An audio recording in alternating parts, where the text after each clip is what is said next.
Hello, good morning class 10। एकांकी संचय महाभारत की एक शान। भारत भूषण अग्रवाल द्वारा लिखित ये कहानी महाभारत का एक अंश है, एक दृश्य है जिसमें पौराणिक कहानी को नए ढंग से एकांकी में दर्शाया गया है। ये महाभारत का युद्ध जिसमें दुर्योधन ने अपने परिवार के जनों को अपने फायदे के लिए लाक्षागृह में जला करके मारने का प्रयास किया और अपने ही बंधु बांधवों गुरुजनों को भी मारने का प्रयास किया और मारा। दुर्योधन का हट जिम्मेदारी बल्कि पांडवों की महत्वाकांक्षा भी समान रूप से उत्तरदायी है।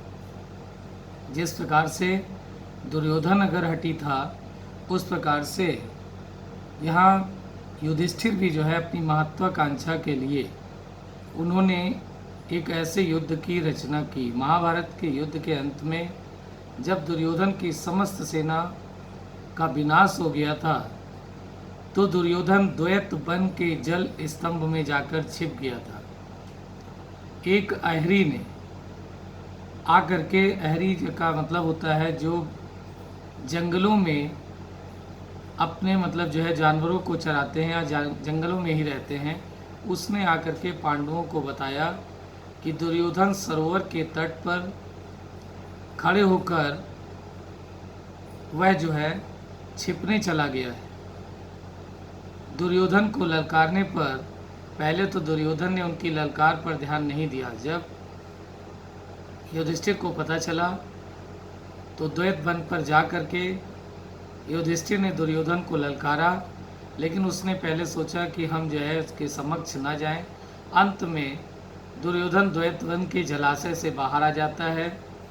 बोला कि उसे युद्ध से विरक्त हो गई है, अब युद्ध से उसको मतलब जो है मन उसका उचट गया है, अतः वह युद्ध नहीं करना चाहता है।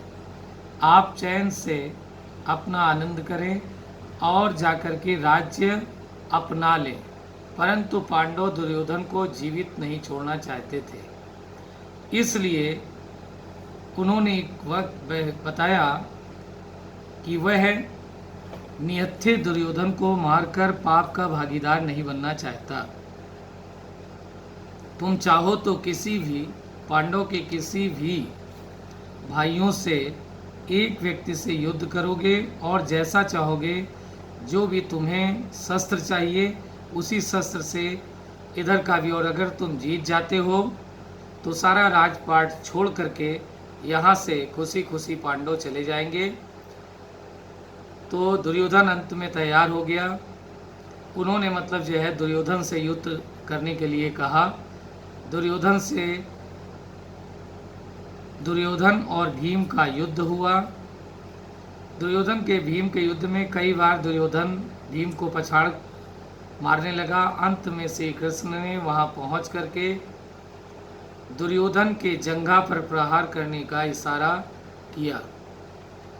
संध्या का समय अकेले युधिष्ठिर दुर्योधन के पास, जब पता चला कि दुर्योधन मारा गया, तो संध्या के समय में युधिष्ठिर दुर्योधन के पास बातें करने के लिए जाते हैं। बातचीत के दौरान युधिष्ठिर ने दुर्योधन को युद्ध के लिए जिम्मेदार बताया तथा कहा कि मैं तो तुम्हें शांति देने आया था, लेकिन तुम्हारा अभी जो है पश्चाताप नहीं खत्म हुआ। भावों को गुप्त रखने के लिए तुमने अपने बहुत सारे षड्यंत्र किए, तुमने गुरुजनों संबंधियों का रक्त बहाया। युधिष्ठिर ने न्याय की दुहाई दी, तुमने कौन सा बहुत बड़ा पाप किया? तुमने पाप नहीं किया, तुमने भी तो लाक्षागृह में अपने भाइयों को जला करके और अपने गुरु को मार करके युधिष्ठिर ने बताया कि अभिमन्यु को अन्यायपूर्वक ढंग से मारने को मतलब जो है तुमने प्रयास किया और मारा। अंत में भीष्म, दुर्योधन, द्रोणाचार्य, कर्ण आदि का भी वध क्या न्यायोचित था? इसी प्रकार द्रौपदी का भी अपमान का आरोप लगाया, क्या वो भी न्यायोचित था? दुर्योधन ने कहा, द्रौपदी को जब तुम जुए में दांव पे लगा गए, उस समय ये तुम्हारा न्याय था।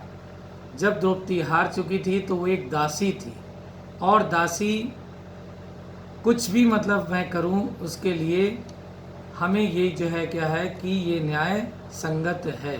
युद्ध के लिए केवल तुम्हारी महत्वाकांक्षा जिम्मेदार है युधिष्ठिर, मैं नहीं। इस प्रकार संवाद में कुछ समय के पश्चात दुर्योधन का प्राणांत हो गया।